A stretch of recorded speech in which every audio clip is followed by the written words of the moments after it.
internacionales que hemos tenido en los últimos días. Exactamente. Bueno, nosotros tenemos la obligación en este programa de, más allá de la noticia, charlar un poco sobre lo que nos debe ocupar y preocupar, porque el tema del sismológico en San Juan es para preocuparse en el mejor sentido de la palabra, para estar trabajando constantemente en la prevención y demás. Por eso, gentilmente nos visita el titular del INPRES en la provincia de San Juan, el querido Rodolfo García. Ingeniero, ¿cómo le va? Bienvenido. Mucho gusto, Pajarito. Tanto tiempo que no lo veía.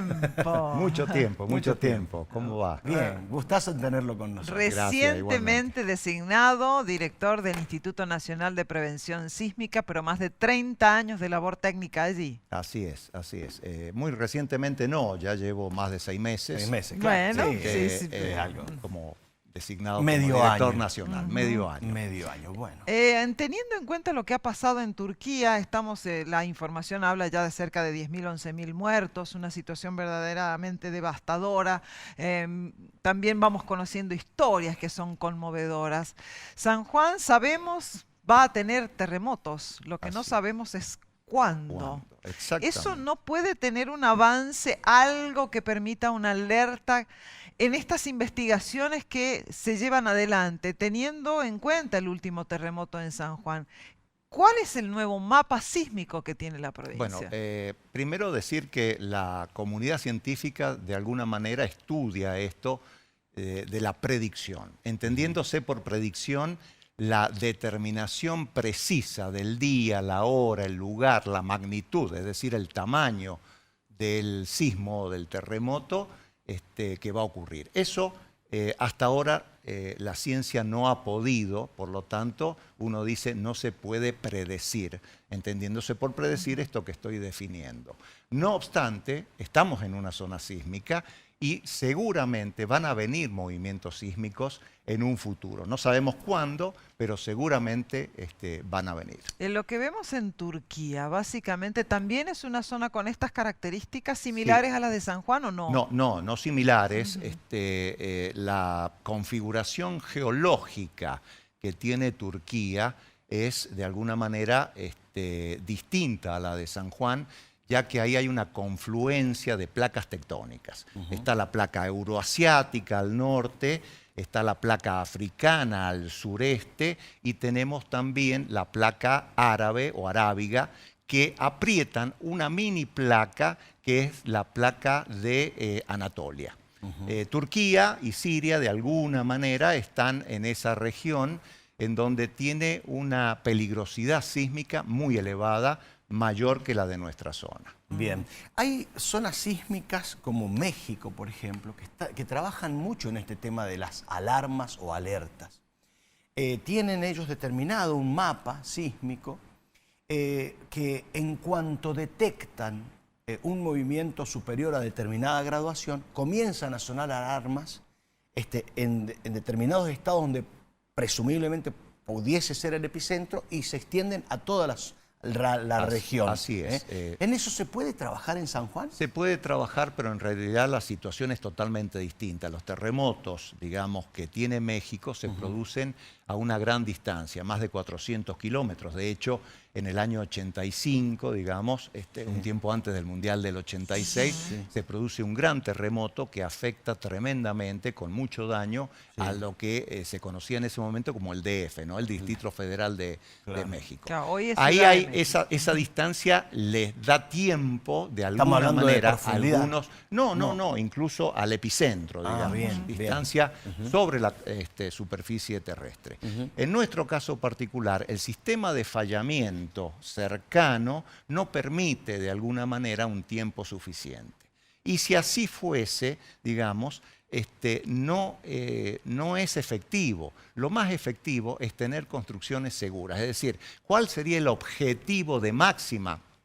Que frente al máximo terremoto, al más grande que nos podamos imaginar, nosotros nos quedemos dentro de nuestras casas, dentro de nuestros edificios, en forma segura. Hoy, el conocimiento de la ingeniería estructural sísmica permite diseñar, construir casas que no colapsen como esta catástrofe que de alguna manera estamos viendo en Turquía y Siria. Ahora, ¿qué determina que una casa, una estructura sea sismo resistente? ¿Qué lo hace Hay varios factores, desde empezar por un diseño arquitectónico acorde a una zona sísmica. ¿Cuál sería? ¿Está bien? Bueno, las formas. Cuando decimos que San Juan es cuadradito, ¿está bien? Estamos hablando de las formas que tiene, la regularidad, no solamente en planta, sino también en altura. Las casas y los edificios que son regulares tienen un comportamiento dinámico frente al sismo mucho más predecible y mucho más seguro que cuando tenemos formas extrañas desde el punto de vista de las formas. Claro, en cuanto Y por supuesto, perdón, para terminar la idea, y por supuesto usar materiales aptos, tener un diseño sísmico en cuanto al cálculo de la estructura apropiado, que eso de alguna manera es seguir fielmente las pautas y las recomendaciones que dan los reglamentos para construcciones sismorresistentes. Y en cuanto a los materiales en sí, hay materiales más livianos que están muy avanzados ahora, que no necesariamente tienen que ser ladrillo, la losa. El mismo acero, digamos, claro, edificios de acero. Claro. En distintos lugares del mundo hoy se construye edificios altos con acero en donde pesan menos. Y esto que usted está indicando, de alguna manera, Pajarito, es muy importante porque las fuerzas sísmicas que actúan sobre una construcción son proporcionales al peso de la construcción. Es decir, mientras más masiva, mientras más peso tenga, para un mismo terremoto las fuerzas que se generan son mayores si el peso es mayor. ¿Tienen fecha de vencimiento? ¿Por qué le pregunto esto? Es decir, cuando fue el terremoto en San Juan, hubo daños estructurales, por ejemplo, en edificios públicos aquí de la provincia de San Juan. ¿Qué pasa? Eso se construyó siendo sismo resistente. ¿Por qué cuando hubo un terremoto tuvo daños estructurales? Bueno, primero porque el conocimiento ha avanzado muchísimo. De hecho, si nosotros nos comparamos con el 44, digamos, la situación de la provincia de San Juan, de la ciudad de San Juan, en el 44 es una. A partir de ahí se han desarrollado muchas investigaciones, no solamente a nivel local, sino también a nivel mundial, que han ido aportando y han ido mejorando el entendimiento, no solamente del fenómeno natural, los terremotos, los sismos, sino también las técnicas y el comportamiento de las construcciones. Hoy, obviamente, sabemos mucho más que hace algunos años. Por 50, lo tanto, el auditorio, 50, por ejemplo. Claro. Bueno, hoy seguramente el auditorio sería construido con una reglamentación actualmente vigente que es superadora a la que teníamos en esa época. Bien. Rodolfo, me parece importante también que charlemos mientras me imagino que la gente está escuchando esto, porque es interesante. Nosotros tenemos la obligación de estar metidos en este tema de la sismología y demás. En cuanto, el tema que nos está quedando es cómo estamos nosotros preparados, la comunidad de San Juan, la educación a los chicos, la preparación para no entrar en pánico, cómo actuar en determinadas situaciones, porque no siempre te va a sorprender un movimiento telúrico en tu casa. Hay casi como una estadística media de que para colmo ocurren en la noche, excepto México, que citó usted, que fue a las 7 de la mañana, el nuestro que fue a las 6 de la mañana en el 77, ¿se acuerda? Claro. Sí. El de hace 2 años cerca de la medianoche. Pero generalmente son de noche. Sí, pueden ocurrir en cualquier momento. Claro, pero, invierno, verano, sí, con sol, con viento, con lluvia, con frío, con calor, digamos.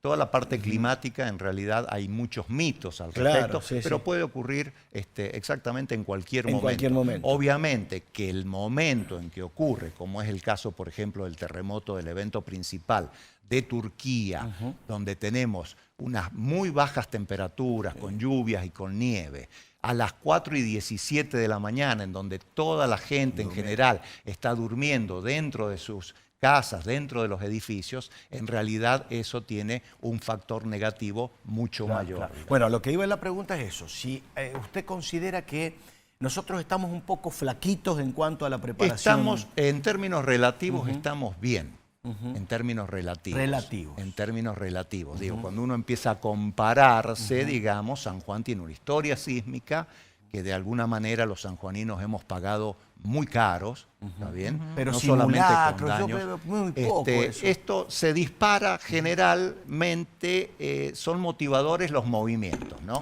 Es decir, Claro, después de exacto. María Silvia mencionaba el terremoto que hace muy poquito se han cumplido 2 años, 18 de enero del 2021. Bueno, ahí nosotros tenemos una afluencia de consultas, de preguntas, en donde todas las escuelas quieren ir simultáneamente, digamos. Después eso Se de alguna relaja. manera se relaja, pero...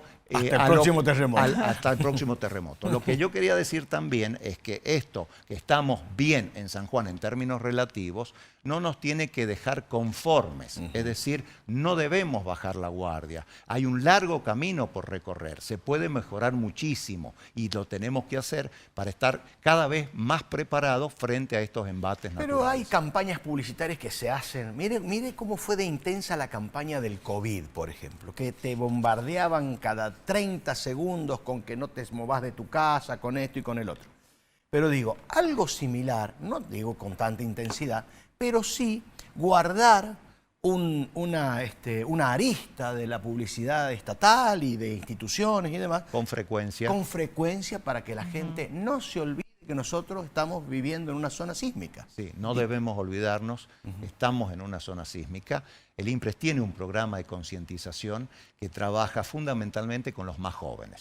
De hecho, estamos siendo visitados casi a diario por escuelas primarias, secundarias, por universidades locales, universidades de otras provincias también, e incluso contingentes turísticos que llegan a la provincia y que de alguna manera se ven motivados, ¿está bien? Se ven atraídos por esta problemática sísmica y van, se les dan charlas, se les muestran videos y se hace un recorrido de todas las instalaciones mostrando los laboratorios. ¿Qué es lo que hace que una zona sea sismo resistente? Usted está planteando que sus viviendas lo sean. Ahora, esa vivienda se construye en base a una estadística a terremotos de 7 grados, de 6, de 5. ¿Qué pasa si viene un terremoto de 10 grados? Bueno, esa Vivienda dejó de ser sismo resistente. Claro, se hace en un estudio. En realidad, el mapa de zonificación sísmica de la Argentina, que está incluido en un reglamento que se llama INPRES-IRSOC 103, establece distintos niveles de peligrosidad sísmica. San Juan y Mendoza, de alguna manera, están en la zona de mayor peligrosidad sísmica. Pero si nos vamos a otros lugares de la República Argentina, va decreciendo esa peligrosidad. Es decir, que la reglamentación fija lo que comúnmente se denomina un terremoto de diseño, que es el máximo esperable para una zona. Es decir, que todo aquel que quiera hacer un edificio, una casa en San Juan, debe tener en cuenta un condicionante que es la acción sísmica que está establecida para esta zona. Si estamos en San Luis, si estamos en Córdoba, ese condicionante, esa acción sísmica es diferente, es un poco Por menor. eso nosotros decimos, ¿viste cómo construyen en Buenos Aires? Pero no le ponen una viga, caramba, no tienen hierro y demás. Es decir, no estarían Sí, obligados. se van al otro extremo, Sí, digamos, se también. van al otro extremo. Claro. Pero Porque allá es casi improbable que tengan... es muy poco probable, pero no es imposible, digamos, no existen zonas asísmicas, es decir, Que no tengan movimiento. de hecho, cuando hubo esta reunión del G20 hace algunos años, hubo un movimiento sísmico en la provincia de Buenos Aires, Claro, sí. y de hecho en el 1880 también hubo otro movimiento sísmico que incluso provocó daño en lo que en aquel entonces era la ciudad de Buenos Aires, Montevideo y otras poblaciones a la ribera del Río de la Plata con epicentro en esa zona. Y acá en San Juan, ¿cuál es el movimiento sísmico registrado de mayor intensidad que hayamos tenido en la provincia? En el 1894, en el norte de San Juan. ¿De cuánto fue No, eso? en realidad registrado, no Claro. había registro, digamos, claro. no había registro instrumental, digamos. Pero a partir de los estudios y los geólogos mirando el movimiento, el desplazamiento de las fallas y con los relatos que se produjeron, donde se produjo zonas de licuación de suelo, que es un efecto secundario producido por los suelos, se puede de alguna manera tener una idea de ese terremoto. Ese terremoto se conoce como el terremoto argentino. Después tenemos otros que son mucho más conocidos. ¿Pero se calcula de qué intensidad más o Sí, menos? 7.4 aproximadamente, 7.5. Pero el del 77 no fue más o menos igual. Está en 7.4, retocado de alguna manera, algunos lo dan 7.3, pero están en esa magnitud. ¿Y el anterior que fue Y de Caucete, el del 44, 7.4, el de Caucete también en el mismo orden, 7.3. La provincia de San Juan tiene un nuevo mapa sísmico. Dentro usted habló de la Argentina. San Juan, ¿tiene zonas más preocupantes que otras? La Argentina tiene hoy, digo, no reglamentariamente, porque esto es un producto de un estudio, ¿está bien?, que el INPRES viene haciendo desde hace algún tiempo y ha llegado a un nuevo mapa de zonificación sísmica, con otros criterios. En algunas zonas la actividad sísmica puede ser un poco menor, en otras sube también un poco, ¿está bien? Y con el paso del tiempo, seguramente en las nuevas actualizaciones reglamentarias, ese nuevo mapa va a ser incluido como de obligatorio cumplimiento. ¿Cuáles son las placas que tenemos nosotros acá Bueno, en San Juan? dentro de la Argentina no, pero estamos muy cerca de una placa tectónica que es la conjunción de la placa de Nazca, a unos pocos kilómetros de la costa chilena, hacia el este de la costa chilena. Nos preguntaban la placa eso de y no Nazca, sabíamos decir. que subduce, se mete por debajo de la placa sudamericana. Ese efecto, está bien, de choque entre las dos placas genera los plegamientos, es decir, la cordillera, precordillera y sierras pampeanas han sido generadas, esos plegamientos, es como si se arrugara de alguna manera, porque estas dos placas están intentando avanzar en direcciones contrarias en ese choque. Así se creó nació la cordillera de los Andes. Así, ese es el origen, esa es la orogenia, digamos, de la cordillera de los Andes, ese plegamiento generado por esas fuerzas de elevación. Ese plegamiento genera también zonas dentro de una placa que se llaman fallas geológicas, que son como fisuras. Esos son los terremotos que nosotros percibimos. Cuando hablamos de la falla de La Laja, la falla de Bermejo, ahí en Piedepalo del 77 o 44, allá en Albardón del 44 y del 77. Bueno, del 52 es un sistema de fallamiento, la falla del Tigre, que corre todo en las montañas acá en el oeste, digamos, de la Sierra Chica de Sonda. Es decir, hay un sinnúmero de fallas que pueden en algún momento activarse. Bien, y como ya tenemos que ir cerrando, pero hay parte de la mitología que también es lindo por ahí citarla. Hay en algunas lecturas de los griegos y de los romanos ya citaban a los perros como que avisaban previamente ante el advenimiento de un terremoto. Digo, ¿esto es parte de la mitología o es verdadero? No, es verdadero, es verdadero, pero no se anticipan al movimiento, se anticipan a la percepción del movimiento por el ser humano. Es decir, por el ruido primero. No solamente por el ruido, sino por las vibraciones. Tienen un nivel de sensibilidad mucho mayor que el del ser humano. ¿Está bien? Es decir, muchas veces nosotros sentimos ladrar el perro y miramos, decir, che, ¿qué pasa? Algo pasa, no lo percibimos todavía, no lo escuchamos todavía, pero el perro sí. Ese es el adelantamiento. El perro, cuando de alguna manera modifica su comportamiento, es porque ya empieza a percibir o un ruido que nuestra capacidad auditiva no lo permite, por una cuestión de sensibilidad, o un movimiento que todavía nosotros no lo percibimos. Para poner un ejemplo, este terremoto de Siria y de Turquía ha sido registrado por muchas de nuestras estaciones que están cubriendo todo el territorio nacional.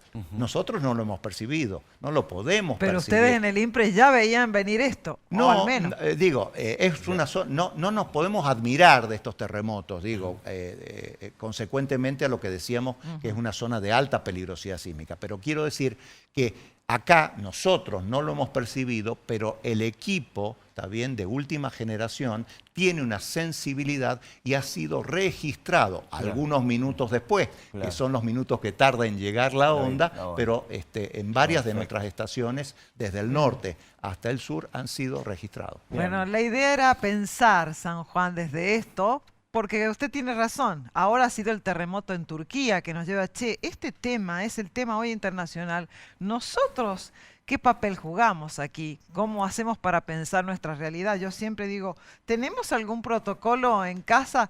Si ocurre un terremoto, todos vamos a ir a buscar a los chicos al colegio, los tíos, los abuelos, los hermanos, los vecinos, todos. ¿Lo hemos pensado?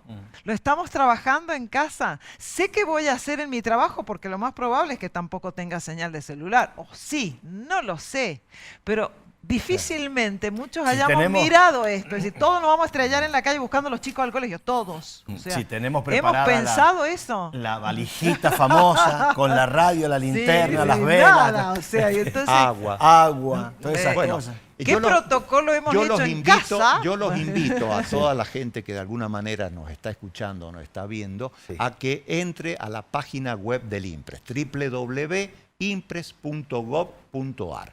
Ahí, dentro de eso, busque una pestaña Manual de Prevención Sísmica y va a encontrar no solamente los conceptos básicos de sismología y de ingeniería sismoresistente, sino también las pautas de comportamiento que de alguna manera están siendo esbozadas sucintamente. Hay qué hacer antes, qué hacer durante y qué hacer después de un sismo. Le agradecemos su presencia, muy didáctico, gracias a ustedes porque nos permiten de alguna manera esto que ustedes mismos planteaban al principio, del trabajo de concientizar a la población. Bueno, es su casa. Muchas gracias. Nos vamos a ver seguido si Dios quiere. Muchas gracias.